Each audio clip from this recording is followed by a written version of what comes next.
لا مقطوعة ولا ممنوعة وفرش مرفوعة لا مقطوعة ولا ممنوعة وفرش مرفوعة لا مقطوعة ولا ممنوعة وفرش مرفوعة ലാ മഖ്തൂഅത്തിൻ മുറിക്കപ്പെടാത്തത് എന്നാണ് വാക്കിൻ്റെ അർത്ഥം. മുറിക്കപ്പെടാത്തത്.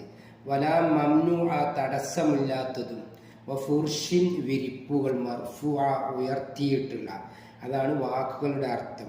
എന്നാൽ ഫുർഷിൻ എന്ന് പറഞ്ഞാൽ ഹൂർലിങ്ങൾ എന്നാണെന്നും പണ്ഡിതന്മാർക്ക് അഭിപ്രായമുണ്ട്. സ്വർഗത്തിലെ ഹൂർലിങ്ങൾ അത്രയും സുന്ദരവും അതുപോലെ തന്നെ സൗന്ദര്യവും അതുപോലെ തന്നെ സോഫ്റ്റ്നെസ്സും ഒക്കെ ആയിരിക്കും എന്നൊക്കെ പണ്ഡിതന്മാർ അഭിപ്രായപ്പെട്ടിട്ടുണ്ട്. ഈ വായത്തുകളെല്ലാം സ്വർഗത്തിലെ സുഖസൗകര്യങ്ങളെ കുറിച്ചാണ് നമ്മളോട് പറയുന്നത്. അതിൻ്റെ ഒരു വിശദീകരണം എന്ന് പറയുന്നത് ഈ ആയത്തുകൾ സ്വർഗത്തിലെ സുഖസൗകര്യങ്ങളെ കുറിച്ചാണ് പറയുന്നത്. സ്വർഗത്തിലെ അനുഗ്രഹങ്ങളെക്കുറിച്ച് സൂറത്തുൽ വാഖിയയിലൂടെ മുൻ ആയത്തുകളും പരാമർശിച്ചിട്ടുണ്ട്. ലാ മഖ്തൂഅത്തിൻ വലാ മംനൂഅത്തിൻ എന്ന വാക്യം സ്വർഗത്തിലെ പഴങ്ങളെക്കുറിച്ചാണ് പ്രധാനമായും പറയുന്നത്. ദുനിയാവിൽ പഴങ്ങൾ ചില പ്രത്യേക സീസണുകളിൽ മാത്രമേ ലഭിക്കൂ. ചിലപ്പോൾ വിളവെടുപ്പ് കഴിഞ്ഞാൽ അത് തീർന്നു പോകും. എന്നാൽ സ്വർഗത്തിൽ അങ്ങനെ ഒരു പരിമിതിയില്ല. അവിടുത്തെ പഴങ്ങൾ ഒരിക്കലും മുറിയുകയോ അവസാനിക്കുകയോ ചെയ്യില്ല. നിങ്ങൾക്കത് എപ്പോൾ വേണമെങ്കിലും എവിടെ വെച്ചും ലഭിക്കും. ആരും അതിന് തടസ്സമുണ്ടാക്കുകയില്ല. ഫുർഷിൻ മർഫൂഅത്തിൻ എന്നത് സ്വർഗത്തിലെ ആളുകൾക്ക് ലഭിക്കുന്ന പ്രത്യേകതരം വിരിപ്പുകളെയും കിടക്കകളെയും സൂചിപ്പിക്കുന്നു.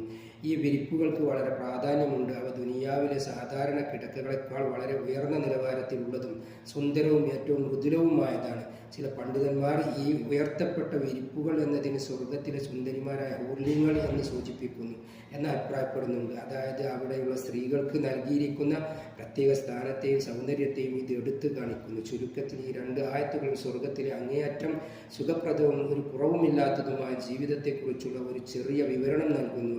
അവിടെ എല്ലാം പൂർണ്ണമാണ്. എല്ലാ അനുഗ്രഹങ്ങളും സുലഭമാണ്. അല്ലാഹുവിൻ്റെ വാഗ്ദാനം എത്ര വലുതാണെന്ന് ഈ ആയത്തുകൾ നമ്മളെ ഓർമ്മിപ്പിക്കുന്നു, പഠിപ്പിക്കുന്നു. വഫാകിഹത്തിൻ വലാ മഖ്തൂഅത്തിൻ വലാ മംനൂഅ വഫുർഷിൻ മർഫൂഅ വഫുർഷിൻ മർഫൂഅ. ഇദ്ഗാം ബിഗുന്ന കാമിൽ എന്നാണ് ഇത് പറയാം. ലാ മഖ്തൂഅത്തിൻ വ ഇദ്ഗാം കാമിൽ അല്ല നാഖിസാണ്. ലാ മഖ്തൂഅത്തിൻ വലാ എന്നുള്ളടത്ത് ഇദ്ഗാം